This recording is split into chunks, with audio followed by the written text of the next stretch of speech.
Hi, my name is Kelly Wilbur, and I am one Catholic counselor.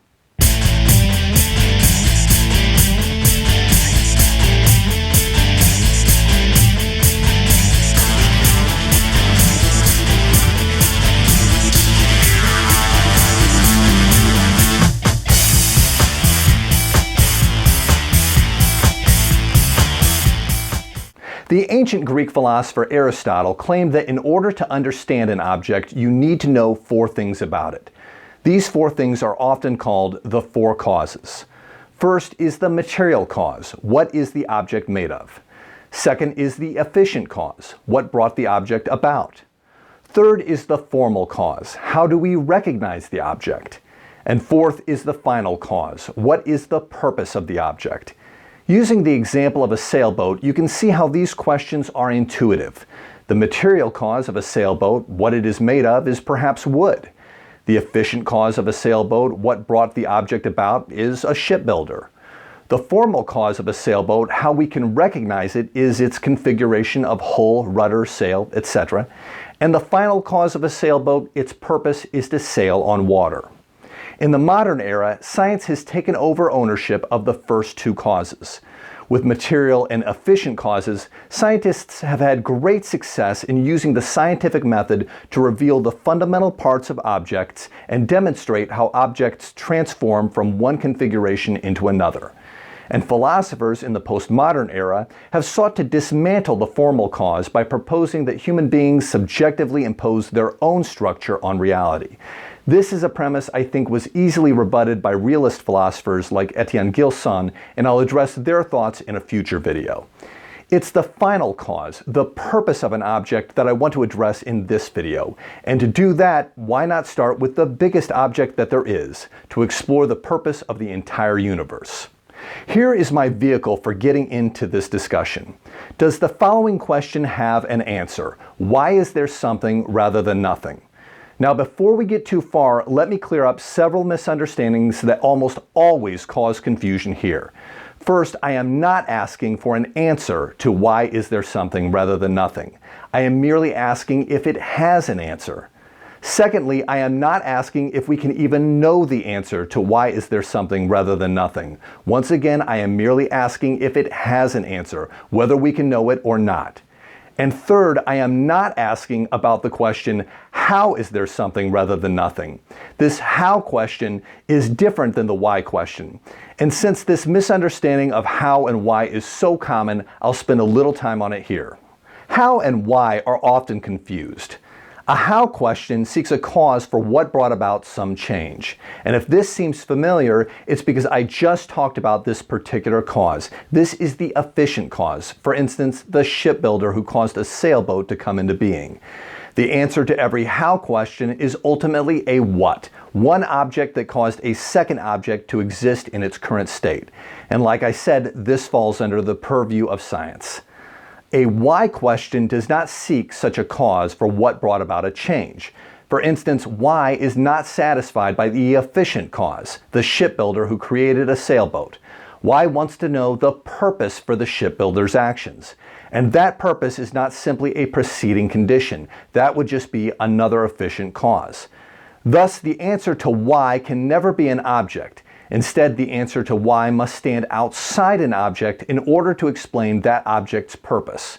Due to this, why questions can never be investigated using the scientific method.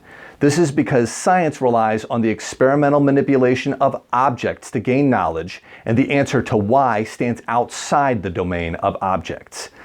This point of confusion pops up whenever I see an argument for God as some sort of first link in a cosmic chain.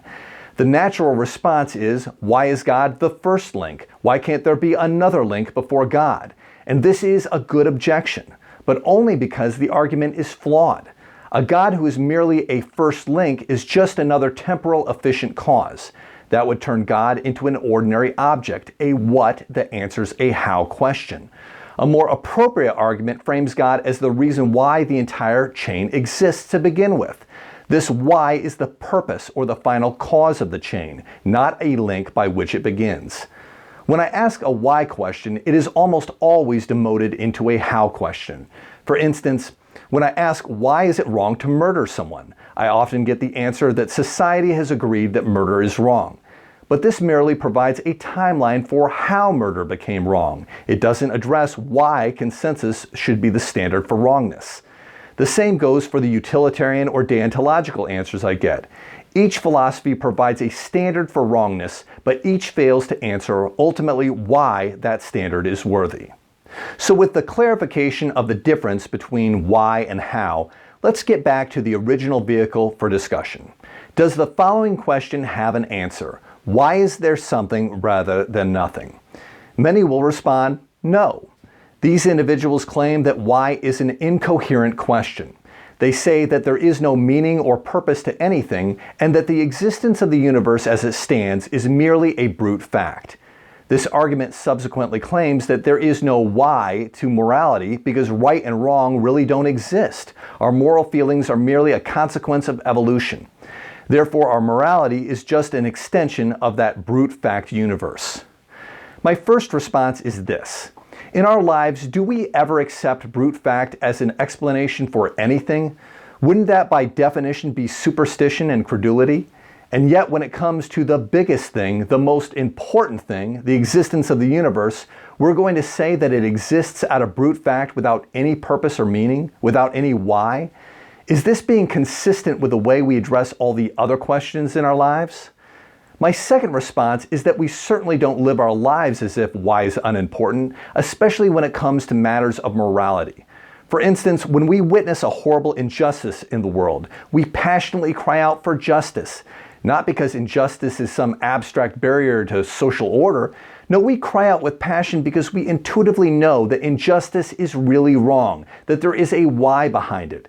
This also explains our passion for social change.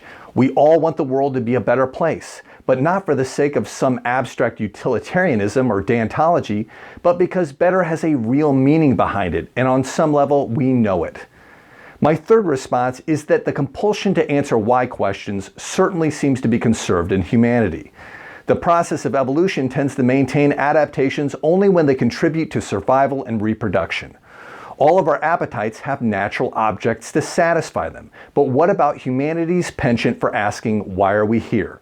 Is it reasonable to think that this characteristic has ubiquitously survived for eons without any matching objects to satisfy it?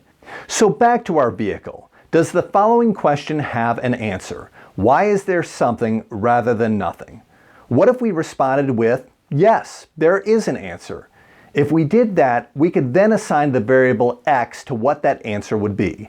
And then we could ask what characteristics that variable must necessarily have. Well, if there is some primordial choice between something and nothing, then there must necessarily be a primordial will to have made that choice. Thus, x must possess that characteristic of will or agency. And when we start talking about a will that chose the existence of all reality, isn't X starting to look a little familiar? Doesn't it look a little like what we mean when we say God?